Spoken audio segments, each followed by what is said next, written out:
தேவனுக்கு மகிமை உண்டாவதாக.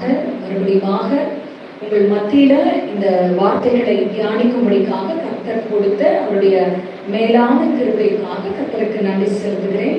ஆண்டவருடைய நாமம் மகிமைப்படுவதாக. இப்பொழுதும் கூட நாம 6வது வார்த்தையை நாம தியானிக்க போகிறோம். வேதத்துல எந்த இடத்துல இந்த 5வது வார்த்தையை நாம தியானிக்க போகிறோம். இந்த 5வது வார்த்தை வேதத்துல எங்க இருக்கு? யோவான் 19ஆம் அதிகாரம் 28ஆம் வசனம்.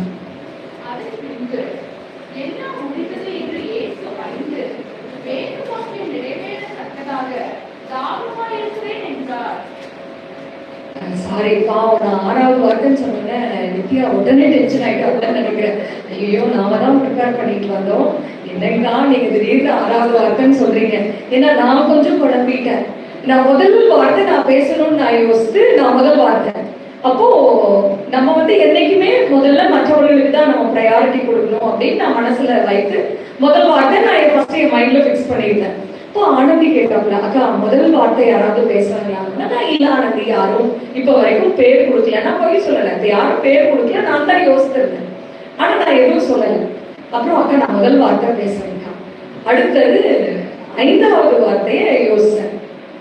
சரி, நம்ம 5வது வார்த்தையை, இது 4வது வார்த்தையை யோசித்தேன். லாமா லாமா ஷவக்தானி அந்த. அப்போ சரி, நம்ம அந்த வார்த்தைக்காக ப்ரிப்பேர் பண்ணலாம் அப்படின்னு. சரி, அந்த வார்த்தையை நான் யோசிச்சா இல்ல அதுவும் இன்னொருத்தர் பேசுறாங்க. சரி, இப்ப எல்லாம் முடிஞ்சது, நான் 6வது வார்த்தையை பேசலாம். 6வது வார்த்தையும் ஏற்பட்டாங்க. கடைசியில நான் பாஸ்டர்கிட்ட கேட்டேன், சரி கடைசியில எந்த வார்த்தை மீதி இருக்கு அந்த வார்த்தையை நான் பேசுறேன். இப்ப வரைக்கும் 5வது வார்த்தைக்கு தான் யாரும் ஒன்றும் சொல்லல. சரி, நான் 5வது வார்த்தை. ஏன்னா எல்லாரும் பேசணும், எல்லாத்துக்கும் ஆப்பர்ச்சுனிட்டி கிடைக்கணுங்கிறதுனால. இப்போ இந்த 5வது வார்த்தைக்குள்ளதாக நாம கடந்து செல்லலாம். சாரி நித்யா, மறுபடியும் இந்த 5வது வார்த்தைக்கு நேராக நம்ம கடந்து செல்லலாம்.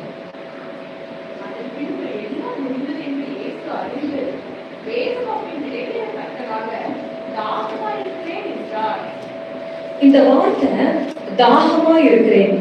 எனக்கு முன்னாடி பேசினவங்க எல்லாருமே ஏசப்பா எப்படி இந்த சிலுவை பாடுகளில எப்படியாக வருத்தப்பட்டாங்க அப்படிங்கிறத ஒவ்வொரு ஸ்டேஜ் பை ஸ்டேஜா சொன்னாங்க.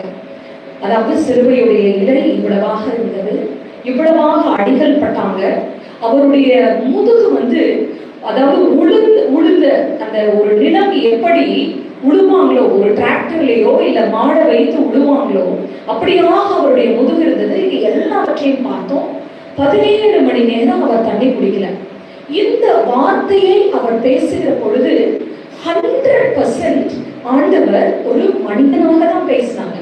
மற்ற வார்த்தைகள் எல்லாமே மற்ற வார்த்தைகள், பிதாவை பார்த்து ஆண்டவரே மன்னிங்கன்னு சொல்றது எல்லாமே, மற்ற வார்த்தைகள் எல்லாம் அது பிதாவோடு கூட பேசுகிற வார்த்தை இல்ல ஜெபத்தை தெரியப்படுத்துகிற வார்த்தை ஒவ்வொன்றாக இருந்த போதிலும் இந்த வார்த்தையை, இந்த 5வது வார்த்தையை கர்த்தர் பேசுகிற பொழுது என்ன ஆச்சு அப்படின்னா, உண்மையாகவே ஒரு ஹியூமன் பீயிங்காக இந்த வார்த்தையை பேசினாங்க. யோசித்து பாருங்க, நாம வாழுகிற இந்த பகுதி ஒரு பயங்கர ஒரு டெம்பரேச்சர் அதிகமான பகுதியெல்லாம் கிடையாது. ஆனா எருசலேம் தேசம் என்பது ஒரு பாலைவனமான பகுதி. அந்த பாலைவனமான பகுதியில அதற்கு முந்தின நாளே, இப்போ அதாவது இந்த காலங்கள் இந்த டைம்ல எப்படி இருக்கும்னு யோசித்து பாருங்க. ஒரு பாலைவனமான பகுதி, அந்த பாலைவன பகுதியில நைட்டு கெத்செமனே தோட்டத்திற்கு போறாங்க. கெத்செமனே அப்படிங்கிறதுக்கு அர்த்தம் என்ன அப்படின்னா பிழிந்தெடுத்தல் அப்படிங்கிற பொருள். அந்த கெத்செமனே தோட்டம் எங்க இருக்கு? மவுண்ட் ஆலிவ், ஒலிவ மலையில இருக்கு. அந்த கெத்செமனே தோட்டத்துல முழுவதுமாக ஒலிவ மரங்களா இருக்குமா. அந்த ஒலிவ மரம், அந்த ஒலிவ பழங்களை அப்படியே நீங்க எடுத்து சாப்பிட்டீங்கன்னா அது மிக கசப்பாக இருக்கும். ஆனா அதை பிழிந்து எடுக்கிற எண்ணெய் அத்தனை மருத்துவ குணம் நிறைந்த ஒரு எண்ணெய். அப்படிப்பட்ட அந்த கெத்செமனே அப்படின்னா பிழிந்து எடுத்தல்ங்கிற அர்த்தம். அந்த இடத்துல ஆண்டவர் போய் ஜெபம் பண்ணுற வேளையில அவருடைய அந்த ஜெபம், அவரோட அந்த ஒரு வியாகுலப்பட்டு அவர் ஜெபிக்கிற பொழுது அவருடைய வியர்வை என்னவா வந்துதான் ரத்தத்தின் பெரும் துளிகளாக வந்திருக்கு. அப்போ அந்த இடத்துல அவர் பிழிந்து எடுக்கப்படுகிறார். அப்படி அப்படி பிழிந்து எடுக்கப்பட்டு உடனே அங்க வந்து வராங்க, காட்டி கொடுக்குறாங்க. யோசித்து பாருங்க, நைட்டு ஜோம் பண்ணிட்டு இருக்கிறாங்க, ஏசப்பா ஜோம் பண்றாங்க, யூதாஸ் வராங்க, காட்டி கொடுக்குறாங்க. காட்டி கொடுத்ததுக்கு அப்புறமா அவர் அப்படியே விசாரணைக்கு கூட்டிட்டு போறாங்க. அப்போ ஒவ்வொரு இடத்துலையும் முதல் வார்த்தையை நம்ம தியானிக்கிற வேளையில நாம பார்த்தோம், அவர் அழைக்கழிக்கப்பட்டார். இங்க கூட்டிட்டு போறாங்க, இங்க கூட்டிட்டு போனா, அங்க கூட்டிட்டு போகிறாங்க, அங்க கூட்டிட்டு போனா, இங்க கூட்டிட்டு போகிறாங்க. இப்படி ஒவ்வொரு இடமாக அழைக்கழிக்கப்பட்டு 150 கிலோ எடை கொண்ட சிலுவையை அவர் சுமந்து கொண்டு மேல போய் அப்படியே சிலுவையில அறையப்பட்டு அப்படியே உடம்பெல்லாம் பீத்து போய் அந்த தாடியை அவர் என்ன பண்றாங்க, எல்லாரும் பீத்து எடுக்கிறாங்களாம். அவரோட கைகளால நம்ம ஒரு முடிய பீத்து எடுக்கிற வேலையில நம்ம பிள்ளைங்க நம்ம தலை செய்வாங்கல்ல, நம்ம தலையை கொடுத்துட்டு உட்காருவோம். அப்ப தலையை கொடுக்குற நேரத்துல நம்ம சொல்லுவோம், தயவு செய்து என் தலையை தொடாத சாமி, எனக்கு தலை வலிக்குதுன்னு சொல்லி. ஏன்னா ஒரு முடிய பிடிக்கிறப்ப நம்மளுக்கு அவ்வளோ ஒரு வேதனை வருகிறதே. அவருடைய தாடியை அப்படியே பீத்து எடுப்பார்களாம். அப்படி பீத்து எடுக்கப்பட்ட தாடி அப்படியே அவரோட உடம்புல தண்ணியே கிடையாது. 17 மணி நேரம் அவர் தண்ணி குடிக்கல. இந்த கொஞ்ச நேரம் ஒரு 3 hours நம்ம உட்கார்ந்து இருக்கிற நேரத்துல எத்தனை வாட்டி சொல்றோம், தண்ணி வேணும், தண்ணி குடிக்கணும், தாகமா இருக்கு. இந்த கிளைமேட்லயே நமக்கு இப்படி இருக்குன்னு சொன்னா, அந்த ஈஸ்டர்ன் கிளைமேட், அந்த அவர் இருந்த அந்த இஸ்ரவேல் தேசம் பாலைவன தேசம். அந்த பாலைவன தேசத்துல 17 மணி நேரம் தண்ணி குடிக்காம அவர் ஒரு இடத்துல உட்கார்ல, ஒவ்வொரு இடமா அழைக்கழிக்கப்பட்டு எல்லாத்துக்கும் மேல அவர் என்ன பண்ணப்படுறாரு, ஹியூமிலியேஷன் அப்படின்னா சிறுமைப்படுத்தல். அப்படி ஒரு சிறுமைப்படுத்தப்பட்ட நேரத்துல அது சிலுவையில தொங்குகிறது என்பது ஒரு சாதாரண விஷயமே கிடையாது. அப்போ அவர் முழுவதுமாக மனிதனாக அவர் என்ன பண்றாரு, நான் தாகமா இருக்கிறேன் அப்படின்னு சொல்றாங்க. இந்த தாகம் அப்படிங்கிற வார்த்தைய சாதாரணமாக இப்ப நம்ம பைபிள்ல படிக்கிறோம் இல்லைங்களா, ஒருவேளை ஏசப்பா அரமேய மொழியிலேயோ இல்ல எபிரேய மொழியிலேயோ நான் தாகமா இருக்கிறேன் அப்படிங்கிற வார்த்தையை சொல்லியிருக்கலாம் என்று வரலாற்று அறிஞர்கள் கூறுகிறாங்க. ஆனா இந்த இடத்துல யோவான் வந்து அதை கிரேக்க மொழியில அந்த மொழிபெயர்த்திருக்கிறாங்க. ஏன் கிரேக்க மொழியில மொழிபெயர்த்தார் அப்படின்னு சொன்னா, அது வந்து ஒரு வைடர் ஆடியன்ஸ் அது போய் சேரும். அந்த காலத்துல பேசப்பட்ட மிக முக்கியமான மொழிகளில எபிரேயம், கிரேக்கம், லத்தீனம், இந்த 3 மொழியுமே மிக பழமையான தொன்மையான மொழி. அப்ப இந்த யோவான் எழுதின நிருபம் அநேக கிரேக்கர்களுக்கு போய் சேரும்படிக்காக கிரேக்கம் மொழியில அவர் எழுதுகிறார். கிரேக்க மொழியில அதோடைய வார்த்தை என்ன, தாகமா இருக்கிறேன் அப்படிங்கிறதுக்கு டிப்சா, DIP ஒரு ஹைஃபன் SAH, டிப்சா அப்படிங்கிற வார்த்தை தான் அதோடைய கிரேக்க மொழி. ஆனா அதனுடைய எபிரேய மொழி, இந்த எபிரேய மொழி அப்படி அதோட அந்த எபிரேய மொழியை பார்த்தீங்கன்னா சாமா அப்படின்னு சொல்றாங்க. TSAMAH. இது வந்து இதை நம்ம சாமா அப்படின்னு ப்ரொனவுன்ஸ் பண்றோம். இந்த டிப்சா அப்படிங்கிற வார்த்தையுடைய ரூட் வேர்ட், அதனுடைய வேறு எங்கிருந்து வருதுன்னா எபிரேயம். இந்த எபிரேய மொழியில சாமா அப்படிங்கிற வார்த்தை, இந்த சாமா அப்படிங்கிற வார்த்தைக்கு என்ன அர்த்தம் அப்படின்னு சொல்லி நாம கொஞ்சம் ஆழமாக யோசித்து பார்த்தோமானால், ஏதோ ஒன்றின் மீது உங்களுக்கு இருக்கிற ஒரு அளவு கடந்த வாஞ்சை. இங்கிலீஷ்ல சொல்ல போனா ஓவர்வெல்மிங் டிசையர் அப்படின்னு சொல்லுவாங்க. அதாவது அளவு கடந்த ஏதோ ஒன்றின் மீது உங்களுக்கு இருக்கிற ஒரு அளவு கடந்த வாஞ்சை, அளவு கடந்த விருப்பம், அளவு கடந்த ஏக்கம். இதுதான் நான் தாகமாய் இருக்கிறேன் அப்படிங்கிற வார்த்தையினுடைய அர்த்தம். அப்ப முதலாவது ஒரு விதத்துல நீங்க பார்த்தீங்கன்னா, கர்த்தர் 100% மனிதனாக, அதாவது இந்த சிலுவையை பற்றி ஒரு சின்ன விஷயத்தை நான் உங்களுக்கு சொல்லுகிறேன். கொடுக்கப்படுகிற தண்டனைகளில மிக மோசமான தண்டனை சிலுவை மரணம். இந்த சிலுவையில அறையப்படுகிறது மாத்திரம் ஒரு பெரிய விஷயமா நம்ம நினைக்க கூடாது. அந்த சிலுவையில இறந்தவங்கள யாரும் அடக்கம் பண்ண மாட்டாங்க. சிலுவையில மரித்தவர்களை அப்படியே பறவைகளுக்கு இரையாக விட்டு விடுவார்கள். கஷ்டப்பட்டு, அதுவும் அந்த சிலுவை வந்து பாலிஷ்ட் எல்லாம் கிடையாது, பாலிஷ்டான ஒரு சர்ஃபேஸ் கிடையாது. அந்த சிலுவை 150 கிலோ எடை கொண்ட அந்த சிலுவை அந்த செதில்களோட இருக்குமா. அப்ப என்ன சொல்லுகிறார்கள்னா, நீங்க யோசித்து பாருங்க, இந்த சர்வ வல்லமை உள்ள இயேசு கிறிஸ்து வானத்தையும் பூமியையும் உண்டாக்கின கர்த்தர் திருத்துவத்தில் இரண்டாம் நபராக இருக்கிறபடியினால அவரிடத்துல இருக்கிற வல்லமை ஒன்றும் குறைந்துபடவில்லை. வானத்திலும் பூமியிலும் இயேசு என்கிற நாமத்திற்கு மேலான நாமம் ஒன்றுமே கிடையாது. அப்படிப்பட்ட அதிகாரம் நிறைந்த தேவன் எப்படி மரித்தார் தெரியுங்களா? உங்களுக்காகவும் எனக்காகவும் இந்த சிலுவையை அவர் தேர்ந்தெடுத்தார்.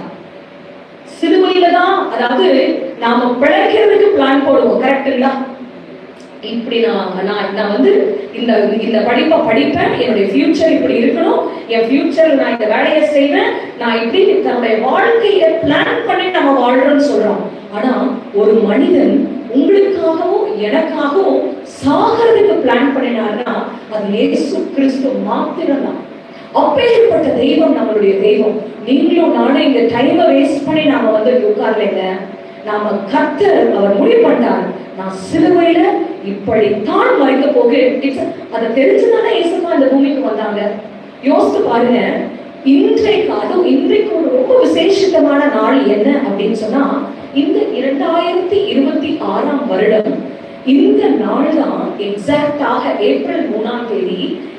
அதாவது அவங்களுடைய யூதர்களுடைய கேலண்டரின் படி 2000 வருடங்களுக்கு முன்பதாக இயேசு கிறிஸ்து எக்ஸாக்ட்லி மரித்த நாள் தான் இந்த நாள். எக்ஸாக்டாக இன்றைக்கு அவர் மரித்திருக்கிறார். அந்த நாளை தான் இன்றைக்கு நாம புனித வெள்ளியாக, பெரிய வெள்ளியாக இன்றைக்கு நாம் அனுசரித்துக் கொண்டிருக்கிறோம். அந்த ஒரு அன்பாலிஷ்ட் அன்ஈவன் சர்ஃபேஸ்ல நம்மளுக்கு ஒரு செடால், நம்ம ஒரு வேலை செஞ்சுட்டு இருக்கோம்னு வச்சுக்கோங்க, ஒரு கையில இருக்கிறது ஒரு உட்டு சின்ன ஒரு செடால் உள்ள போயிடுச்சுன்னா அந்த இடம் எப்படி வலிக்கும் தெரியுங்களா? பெரிய முள்ளு குத்துனா கூட அப்படி வலிக்காது. சின்ன சின்ன செடால் உள்ள போச்சுன்னா அதை எடுக்கிறதுக்கு நம்மளுக்கு சிரமம். ஆனா இயேசு கிறிஸ்து அந்த சிலுவையில தொங்கி நம்ம கைகளை இப்படி வைக்கிற நேரத்துல அந்த இருதயத்திற்கு ரத்த ஓட்டம் அதிகமாக செல்லும். அப்படி இருதயத்திற்கு ரத்த ஓட்டம் அதிகமாக செல்லும். உங்களால மூச்சு எடுக்க முடியும், ஆனா மூச்சை வெளியே விட முடியாது. நீங்க மூச்சை வெளியே விடணும்னா உங்களோட நுரையீரல் அப்படியே அது சுருங்கணும். அப்படியே நீங்க மூச்சை எடுத்துருவீங்க, அந்த நுரையீரல் சுருங்குகிற வேளையில உங்க உடம்பு சுருங்கணும். அப்படி உடம்பு சுருங்குகிற வேளையில அந்த செதாளுக்குள்ளதாக ஆண்டவருடைய சதை இன்னும் ஆழமா போச்சு. அப்போ மூச்சு நீங்க விடணும், உங்க லங் எக்ஸ்பேண்ட் ஆகணும். அப்போ அவருடைய உடம்பு விரிகிற நேரத்துல செதாளை விட்டு அப்படியே வெளியே வருமா அவருடைய சதை. அந்த சதை அப்படியே வெளியே வருகிற நேரத்துல அப்படியே அவருக்கு எப்படி இருந்திருக்கும்? அவருடைய எலும்பு, அந்த நெஞ்சு கூட இருக்கு இல்லையா, அந்த ரிப் கேஜ், அது விழா எலும்புகள் ஒவ்வொன்றும் தெரிந்துதான். அந்த விழா எலும்பு தெரிந்து அவருடைய தாடியை பீத்து எடுத்து உடம்புல இருக்கிற 17 மணி நேரம் தண்ணி குடிக்காம, அவருடைய ரத்தம் உடம்புல பிளட் லாஸ் ஆனாலே இமீடியட்டா நம்மளுக்கு ஏற்படுகிற முதல் சிம்டம் தண்ணி தாகம். அதனாலதான் ஒருத்தர் கோபமா இருந்தாலும் சரி, ஒருத்தர் ரொம்ப அழுதாலும் சரி, இமீடியட்டா நம்ம என்ன பண்ணுவோம்? தண்ணி எடுத்து முதல் தண்ணி குடி, நீ கொஞ்சம் தண்ணி குடி ஃபர்ஸ்ட், நீ எதுவும் பேசாத அப்படின்னு நம்ம சொல்லி நம்ம தண்ணீர் கொடுக்குறோம். இதே உணர்வு அன்றைக்கு இயேசு கிறிஸ்துவுக்கு இருந்தது. ஆனா அது அவருக்காக இல்லை, உங்களுக்காகவும் எனக்காக. அந்த சிலுவையில ஆணிகளை அடித்து, ஆணி அடிக்கப்பட்டு உடம்புல இருக்கிற தண்ணி எல்லாம் போயிடுச்சு. அவருக்கு அந்த பிரஷர் இருதயத்துல நேச்சுரலாவே ஹை பிரஷர், அப்படியே உடம்பு அப்படியே, ஏன்னா அவர் முழுமையாக 100% தேவன், 100% மனிதன், 100% மனிதனா இருந்த அந்த ஆண்டவர் உடம்புல இருக்கிற தண்ணி எல்லாம் போயிடுச்சு. தண்ணி எல்லாம் போனதுக்கு அப்புறம் அவர் அப்படியே சொல்றாரு, டேய் நான் தாகமா இருக்கேன்ப்பா. அப்ப என்ன தெரியுங்களா பண்ணாங்க? இதோட அடுத்த வசனத்தை கொஞ்சம் அப்படியே யாராவது வாசிக்கிறீங்களா? காடி நிறைந்த பாத்திரம் அங்கே வைக்கப்பட்டிருந்தது. அவர்கள் கடற்காலனை காடியிலே துவைத்து ஈசோப்பு தண்டில் மாட்டி அவர் வாயினிடத்தில் நீட்டி கொடுத்தார்கள். இல்ல போதும்ப்பா. அவர் வாய், அதாவது காடி நிறைந்த பாத்திரம் அங்கே வைக்கப்பட்டிருந்தது. அவர்கள் கடற்காலானை காடியிலே தோய்த்து ஈசோப்பு தண்டில் மாட்டி அவர் வாயின் இடத்திற்கு நீட்டி கொடுத்தார்கள். அதாவது என்ன பண்ணாங்களாம், அப்ப ஆண்டவர் வந்து சொல்றாரு, தாகமா இருக்கிற அப்படின்னு சொன்னோம்னா அங்க இருக்கிற போர் சேவகர்கள், யூசுவலாக போர் சேவகர்கள் என்ன பண்ணுவாங்களாம், அவங்க இருக்கிறது ஒரு பாலைவன பகுதி. அப்ப ரொம்ப நேரம் சில நேரம் காத்திருக்க வேண்டியது வரும். அப்ப காத்திருக்கிற நேரத்துல நம்ம எங்க போனாலும் முதல்ல நம்ம பேக்ல என்ன வச்சிருக்கிறோம், வாட்டர் பாட்டில் தான் வச்சிருக்கிறோம். எல்லாருமே ஃபர்ஸ்ட் என்ன பண்ணுவோம், வெளியே எங்கேயாவது கிளம்புறோமா ஃபர்ஸ்ட் வாட்டர் பாட்டில் எடு, தண்ணி எல்லாம் ஃபில் பண்ணு, ஏன்னா கொஞ்ச நேரத்துக்குள்ள நமக்கு தண்ணி தாகம் வந்துடும். அது பாலைவன பகுதி. அப்ப அந்த பாலைவன பகுதியில என்ன பண்ணுவாங்களா, எல்லா இடத்துலயும் தண்ணி கிடைக்காது. காவலர்கள் விழித்திருந்து நிறைய நேரம் காத்திருக்கணும்னு சொன்னா அவர்கள் எப்பயுமே இந்த காடியை வைத்திருப்பார்களாம். எதற்காக இந்த காடி அப்படின்னா, அவர்களுக்கு அவங்க நேச்சுரலாவே, நம்மளுக்கு வந்து ஏசியில நீங்க உட்கார்ந்துருந்தா கூட தண்ணிக்காக எடுக்கும், டெம்பரேச்சர் தான் கம்மி, ஆனா உங்க உடம்புல இருக்கிற நீரின் தன்மை கம்மியாயிட்டே தான் இருக்கும். அப்ப என்ன பண்ணுவாங்க, அப்ப யோசிச்சு பாருங்க, அவங்க இருக்கிற பாலைவனம், அவங்களுக்கு தண்ணீர் கிடைக்காது. அவங்க உடம்புல ஏற்படுகிற அந்த டீஹைட்ரேஷன், நீர் வற்றி போகிற நிலைமையை சமாளிப்பதற்காக இந்த காடி நிறைந்ததை வைத்திருப்பார்களாம். இந்த காடி அப்படிங்கிறது என்னன்னா, டைல்யூட்டட் வைன், வைனை நல்லா நீராக்கி அதுக்குள்ள வினிகர் சேர்த்து அந்த வினிகரோட வெள்ளை கோலத்தையும் சேர்த்திருப்பார்களாம். இதை என்ன பண்ணுவாங்க, எப்பயுமே தன்னோடு கூட சோல்ஜர்ஸ் வச்சுட்டே இருப்பாங்க. அவர்களுக்கு ஒரு வேளை தலை சுத்தல் வருது, ஏன்னா மயக்கம் வருது திடீர்னு. இப்ப நிறைய, அதாவது ஒருத்தர்கிட்ட பேசிட்டு இருக்கிறப்ப சொன்னாங்க, பிரான்ஸ் தேசத்துல குளிர்னால யாரும் சாக மாட்டாங்கன்னா சன் ஸ்ட்ரோக்னால நிறைய பேர் இறந்து போயிடுவாங்க. அப்போ சன் ஸ்ட்ரோக் அப்படிங்கிறது திடீர்னு மயக்கம் வரும், அவ்வளவுதான் அவங்க இறந்துருவாங்க. அதுல இருந்து தன்னை காத்துக் கொள்வதற்காக இந்த காடிங்கிற ஒன்றை வைத்திருப்பாங்க அந்த போர் சேவகர்கள். அதை என்ன பண்றாங்க, சாதாரணமா இந்தாங்க அப்படின்னு கொடுக்கல, ஈசோப்பு. இந்த ஈசோப்புங்கிற வார்த்தையை நம்ம ரொம்ப அதிகமாக நம்ம பார்க்கணும். அதற்கு முன்பதாக ஆண்டவர் 5வது வார்த்தையை நீங்க பார்த்தீங்கன்னா, அதன் பின்பு எல்லாம் முடிந்தது என்று இயேசு அறிந்து, ஆண்டவர் தெரிஞ்சிருச்சு, ஓகே நமக்கு கொடுக்கப்பட்ட வேலை கம்ப்ளீட்டா நிறைவாயிடுச்சு, ஃபைன், நம்ம நம்மளோட வேலையை கரெக்டா செய்துட்டோம், இப்படித்தான் மறிக்க வேண்டும் என்று நம்ம பிளான் பண்ணிட்டு வந்தோம். அதனாலதான் ஆண்டவருக்கு ரொம்ப வேதனையா இருந்தது. ஆண்டவர் சொன்னார் இல்ல, ஆண்டவரே இந்த பாத்திரம் என்னை விட்டு நீங்க கூடுமானால் எடுத்து போடுங்க, ஏன்னா ஆண்டவருக்கு தெரியும் தன்னை இதுதான் பண்ண போறாங்க, இப்படி எல்லாம் பேச போறாங்க அப்படின்னு சொல்லி எல்லாமே ஆண்டவருக்கு தெரியும். அப்ப எல்லாமே முடிஞ்சிருச்சு, முடிந்த அளவு நம்மள வந்து என்னென்ன அவமானப்படுத்தும் எல்லாம் முடிஞ்சது, ஓகே ரைட், இனி எனக்கு ரொம்ப தாகமா இருக்கு, அடுத்த 2 வார்த்தைகளை பேசுவதற்கு எனக்கு பலன் வேணும் அப்படின்னு அவர் சொல்லி மனிதனாகவே அந்த வார்த்தையை பேசி இருந்தார்.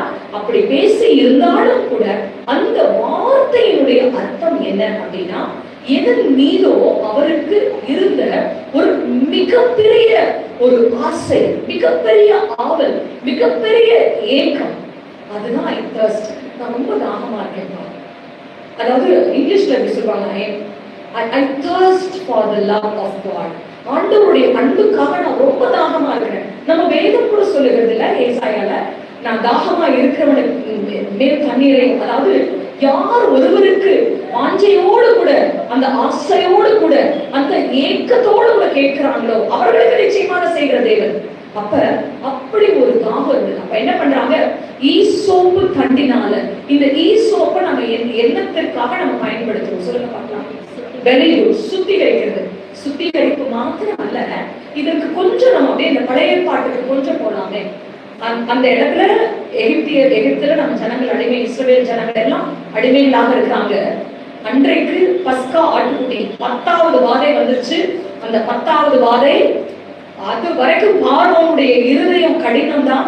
ஆண்டவர் சொல்லிட்டாரு, டே நான் 10வது வாதை அனுப்புவேன், அந்த 10வது வாதை முடிந்ததுக்கு அப்புறமா என் ஜனத்தை நீ எப்படி வெளியே வருவன் மட்டும் பாரு, ஆனா அதுக்கு முன்னாடி, அதாவது அழிக்கப்பட வேண்டிய காரியம் நிச்சயமாக அழிக்கப்பட வேண்டும் அப்படின்னு சொல்லி, அப்பதான் பஸ்கா ஆட்டுக்குட்டி முதல்ல ஆண்டவர் வந்து மோசேக்கு இன்ஸ்ட்ரக்ஷன் கொடுத்து, மோசே போய் சொல்றாரு, நீங்க வந்து 1 வயது நீங்க ஆட்டுக்குட்டியை எடுத்துக்கோங்க, அது பழுதுக்க கூடாது, எல்லாம் பண்ணிட்டு அந்த ஈசோப்பை எடுத்து உங்க வாசல்களில உங்க நிலைகளில நீங்க தெரியுங்க. அப்போ இந்த இடத்துல ஏன் இதே எக்ஸாக்டா ஈசோப்பு அப்படிங்கிற வார்த்தையை பயன்படுத்துறாங்க அப்படின்னா, அன்றைக்கு இயேசு கிறிஸ்து நமக்காக அடிக்கப்பட்ட பஸ்கா ஆட்டுக்குட்டியாக சிலுவையில மரித்தார், சிலுவையில தொங்கினாங்க. அதற்காகத்தான் அந்த ஈசோப்பை எடுத்து அவங்களுக்கு கொடுக்குறாங்க. இது எங்கேயாவது வேற இடத்துல பைபிள்ல இருக்கா? சங்கீதம் 69வது சங்கீதம் 69வது சங்கீதம் 16 to 21 வசனம். இந்த சங்கீதம் வந்து மெசியானிக் சாங் அப்படின்னு நம்ம சொல்லுவோம். இயேசு கிறிஸ்துவை குறித்து ஒரு தீர்க்க தரிசன வசனம்.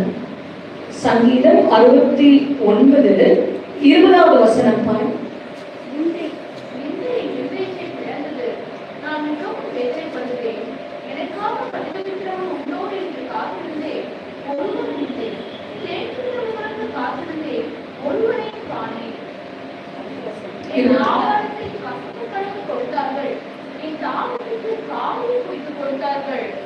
இதுடைய ஆண்டவர் அந்த இடத்துல சொல்லின ஆண்டவரை பற்றி அன்றைக்கு பாடின அந்த தீர்க்க தரிசனம் மெசியானிக் சாங், மேசியாவை பற்றி அந்த இடத்துல அந்த சங்கீதத்துல ஆல்ரெடி கூறியிருக்காங்க. அந்த வார்த்தை நிறைவேறும்படிக்காக அந்த இடத்துல சிலுவையில கசப்பு கலந்த காடியை கொடுக்குறாங்க. அது மாத்திரமல்ல, அந்த காடியை எப்படி கொடுத்தாங்க அப்படின்னா ஈசோப்பு தண்டில வைத்து கொடுத்தார்களாம். அந்த ஈசோப்பு எதை குறிக்கிறது என்றால் அன்றைக்கு அடிக்கப்பட்ட பஸ்கா ஆட்டுக்குட்டியை குறிக்கிறது. ஏசப்பா உங்களுக்காகவும் எனக்காகவும் அன்றைக்கு பஸ்கா ஆட்டுக்குட்டியாக பலியானாங்க. அதாவது இந்த சிலுவை மரணம் அப்படிங்கிற அந்த மரணம், அந்த சிலுவைங்கிற வார்த்தை 2ஆம் நூற்றாண்டு வரைக்கும் அதை யாரும் வெளியே பேசக்கூட மாட்டாங்க. ஏன் பேச மாட்டாங்க அப்படின்னா, சிலுவைங்கிற வார்த்தை சாபம் அப்படிங்கறது அவங்கள பொறுத்தளவு சிலுவைனாலே சாபம். இந்த சிலுவை பற்றி யாருமே பேசக்கூடாது அப்படின்னு 2ஆம் நூற்றாண்டு வரைக்கும் வைத்திருந்தாங்க. அதுக்கப்புறம் தான் அந்த சிலுவையை பற்றின வெளிப்பாடுகள், சிலுவையை பற்றின நிறைய காரியங்களை அநேக தேவனுடைய ஊழியக்காரர்கள் அதை பேச ஆரம்பித்தாங்க, எழுத ஆரம்பித்தாங்க. அதுவும் சிலுவை மரணம் எப்படி இருக்குமா, அந்த சிலுவையை தூக்கி கொண்டு வராங்க இல்லைங்களா, அவங்கதான் தூக்கிட்டு வரணும். அவங்கள அதாவது ஒருத்தர் அப்படியே சிலுவையில கடந்து அந்த சிலுவையை சுமந்து கொண்டு போறான்னா, அதாவது என்ன பண்ணுவாங்களா, 2 புறமும் வீதியில 2 புறமும் நின்று அவர்களை சபித்து அவர்களை பற்றின ஒரு இழி சொற்களை கூற வேண்டும். அதுதான் சிலுவை மரணம். சிலுவை மரணத்தை மட்டும் யாருமே அக்செப்ட் பண்ண மாட்டாங்க. ரோமர்களை பொறுத்தளவு சிலுவை அப்படிங்கிறது ஒரு மிக ஒஃபென்சிவ் வேர்ட். அந்த வார்த்தையை பேசவே கூடாது. அப்படிப்பட்ட அந்த சிலுவையை எடுத்து 2 பக்கமும் நின்று ஆண்டவர் பழி சொல்ல போடுறாங்க. அது மாத்திரம் அதை என்ன பண்ணுவாங்களா, சிலுவையை அடித்து அதைய எல்லாரும் தூக்கி எல்லாத்துக்கும் காட்டுவாங்களாம். அது மலை மேல போய் நின்று அந்த சிலுவையை எல்லாத்துக்கும் தூக்கி காட்டுவாங்களாம். ஏன் அந்த சிலுவையை தூக்கி காட்டுவாங்கன்னா, இந்த அவமான சிலுவம் நீங்க ஒருத்தர் மதியாம இல்ல யாராவது ஒருத்தர் தப்பு பண்ணா உங்களுக்கு இப்படிதான் தண்டனை கிடைக்கும். நீங்க அந்த ஊர்ல எந்த இடத்துல இருந்து நீங்க அந்த மலையை பார்த்தாலும் அந்த சிலுவை தெரியுமா, அந்த சிலுவை அப்படியே காத்துல அப்படியே எல்லாம் தூக்கி காட்டி அதுலதான் அப்படி மறிப்பாங்க. அதுவும் மறித்ததுக்கு அப்புறமாக சீக்கிரமா மறிக்க முடியாது. அப்படியே அவங்க உடம்புல இருக்கிற ரத்தம் எல்லாம் போய் அவங்களால ஒரு பாயிண்ட் வருமா, மூச்சுட முடியாத ஒரு பாயிண்ட் வந்து, அந்த மூச்சுட முடியாம வர்ற பாயிண்ட்ல ரோமர்கள் எல்லாம் ரொம்ப நல்லவர்கள் என்ன பண்ணுவாங்களா, பாவம் ரொம்ப கஷ்டப்பட்டு இழுத்துட்டு இருக்கான், பரவாயில்ல அவன் கால் எலும்பை மட்டும் கொஞ்சம் முடிச்சு விட்டுடலாம் அப்படியே போயிடுவான் அப்படின்னு சொல்லிட்டு அந்த கால் எலும்பு முடிப்பாங்களாம். ஆனா இயேசுவுக்கு அப்படி நடக்கவே இல்லை. சிலுவையில மறித்து அடக்கம் பண்ணப்பட்ட ஒரே ஒரு நபர் இயேசு கிறிஸ்து மாத்திரம்தான். அவர் அடக்கம் பண்ணப்பட்டவராய் அல்ல, உயிர்த்தெழுந்து இன்றைக்கும் நம்மோடு கூட இருக்கிறாங்க. ஆனா அவர் எதற்காக இத்தனை பாடுகள், அவர் எதன் மேல அவர் சொன்ன அந்த வார்த்தை சாமா அப்படிங்கிறது எதை குறிக்கிறது, எதன் மேலும் அவருக்கு இருந்த ஒரு தாகம். இன்றைக்கு அந்த தாகம் உங்களுக்கும் எனக்கு முதலாவது இயேசு கிறிஸ்துவில் மீது இருக்கிறதா? அந்த ஒரு ஓவர்வெல்மிங் டிசைர், அந்த ஓவர்வெல்மிங் லவ் உங்களால கட்டுப்படுத்தவே முடியாம சில நேரத்துல உண்மையாகவே சொல்லுகிற காதல் பயப்பட்டவர்கள் இப்படிதான் இதை நம்ம வந்து உணர்த்த முடியும் கரெக்டா. அவங்களுக்கு என்ன பண்ணுவாங்கன்னா எந்நேரமும் அந்த தான் யாரை நேசிக்கிறாங்களோ அவர்களையே நினைத்து கொண்டிருப்பார்கள். அவர்களால அதை விட்டு மறக்க கூட முடியாது. அப்படிப்பட்ட ஒரு டிசையர் தான் அந்த வார்த்தை ஐ தர்ஸ்ட். நான் ஏங்குறேன்டா எதற்காக ஆண்டவரே, உலகத்துல யாருமே இல்லை, அந்த பக்கத்துல கூடவே வந்த ஒரு கூட்டம், பக்கத்துல யாரும் கிடையாது, ஒரே ஒரு சீஷரை தவிர்த்து மரியாதை தவிர்த்து அங்க ஒரு கூட்டம் நின்றுட்டு இருக்கு, ஏளனமாக பேசுகிற கூட்டம். இப்படி எல்லாத்துக்கும் மேல தன்னோடு கூட தன்னோட பிதாவும் அவரும் இணைந்து இருந்த நேரம், அவரோடு கூட இருந்த அந்த உறவும் கட்டாயிடுச்சு. அப்ப என் இருதயம் ஆண்டவரே ஏதோ ஒன்றுக்காக நான் ரொம்ப தாகமா நான் ஏங்குகிறேன். அது உலகத்திற்குரிய காரியமாக இருக்கலாம், அல்லது அப்படி போட்டிருக்காங்க எவரேய வேர்டுல அந்த ஆசை, அந்த ஓவர்வெல்மிங் டிசையர் ஒருவேளை உலகத்தை பற்றின காரியங்கள் அல்லது உன்னதத்திற்குரிய காரியங்களாக கூட இருக்கலாம் என்று. அப்ப இந்த இடத்துல ஆண்டவருக்கு உலக பிரகாரமான தாகம் இருந்தாலும் அதை காட்டிலும் உங்களுக்காகவும் எனக்காகவும் இப்படித்தான் நான் மறிக்கணும், இப்படி நான் மறித்தால் ஒழிய டான்ஸ் பரலோகம் வர முடியாது, வர்றதுக்கு சான்ஸ் இல்லை. ஏன்னா நான் யாரும் ஆண்டவர் பார்த்தோம்னா தெரியும். அப்போ இப்படி உங்களுக்காகவும் எனக்காகவும் மறிப்பதற்கு வாஞ்சையாக மறித்து உயிர்த்த இயேசுவின் மீது இன்றைக்கு உங்களுடைய தாகமும் என்னுடைய தாகமும் எப்படி இருக்கிறது? நம்மளுடைய ப்ரையாரிட்டி என்னவாக இருக்கிறது? இன்றைக்கு நம்ம உண்மையாகவே அப்படி இயேசு கிறிஸ்துவின் மீது நாம் அப்படி ஒரு தாகத்தை வைத்திருந்தோமானால், நாம கேட்டோம் இல்லைங்களா, அந்த உச்சபட்ச குணாதிசயங்கள் நம்ம இடத்துல காணப்படுவோம். என்னவாக இருந்தாலும் நம்ம எல்லாரும் மனிதர்கள் தான், ஆனாலும் யாரும் பர்ஃபெக்ட் இல்லை. ஆனா முயற்சியாக செய்யணும். இன்றைக்கு நம்மளுடைய தாகம் எது மேல? யாரை பற்றினது? இந்த உலகத்தை பற்றின தாகமா, அல்லது இந்த உலகத்து இன்னைக்கு பாஸ்டர் சொன்னது போல நான் இல்லை, இந்த I am not of the world, இந்த உலகத்துல நான் இருக்கிறேன், இந்த உலகத்துல இருக்கிற வரைக்கும் கர்த்தர் எனக்கு கொடுத்த காரியங்களை நான் செய்வேன், but I don't belong to this, என்னுடையது இது இல்லை. அப்போ என்னுடைய தாகம் எங்க இருக்கு? அப்போ என்னுடைய தாகம் பரலோகத்தை பற்றி இருக்குமாயின் 101% நாம சொல்ல முடியும், என்னுடைய கிரியைகளில நான் அதை காண்பிக்க ஆரம்பிப்பேன். என்னுடைய தாகம், அந்த வார்த்தை அதை யோசிக்க ஆரம்பிக்கிறப்ப என்னுடைய தாகம் இருக்கும்னா நான் என்ன பண்ணுவேன் தெரியுங்களா? முதலாவது பிராக்டிக்கலாக பேசுவோம்னா சபை கூடி வருதல நான் விட்டு விடாது இருக்கேன். சடங்காச்சாரமாய் அல்ல, இந்த ராஜாவை தொழுது கொள்வதற்கு, இந்த ராஜாவுக்கு உரிய மகிமை செலுத்துவதற்கு. அழகா இன்னைக்கு நான் ஒரு கார்ல ஒரு பின்னாடி ஒரு வார்த்தை போட்டிருக்காங்க, my boss is my king and the king is my dad. கார் ஓட்டுறவர் எழுதியிருக்காரு, நான் வண்டி ஓட்டுற பாஸ் தான் என்னோட ராஜா, ஆனா அந்த ராஜா என் அப்பா தெரியுமா அப்படிங்கிறார். அந்த வார்த்தை எனக்கு ரொம்ப பிடிச்சது. அப்போ நம்ம அதே தேவன் நம்ம அப்பா தான், ஆனா அவரை தொழுது கொள்ளுகிற விதத்துல நாம் அவரை தொழுது கொள்ளுகிற பொழுது நம்ம ப்ரையாரிட்டி எங்க இருக்கு? அவருடைய வார்த்தையின் மீது தாகம் இருக்கிறதா? நம்ம இந்த வேதத்தை எல்லாத்த காட்டிலும் நேசிக்கிறோமா, இல்ல சண்டே மாத்திரம் இந்த வேதத்தை நாம் எடுக்கிறோமா? நான் கர்த்தருடைய ஆலயத்திற்கு வந்து தேவனுடைய வார்த்தையை நான் கேட்பதற்கு நான் தாகமா இருக்கிறேனா? மற்றவர்களை நேசிப்பதற்கு தாகமா இருக்கிறேனா? மற்றவர்களை மன்னிப்பதற்கு தாகமா இருக்கிறேனா? மற்றவர்களுக்கு கொடுப்பதற்கு நான் தாகமா இருக்கிறேனா? யோசித்து பாருங்க.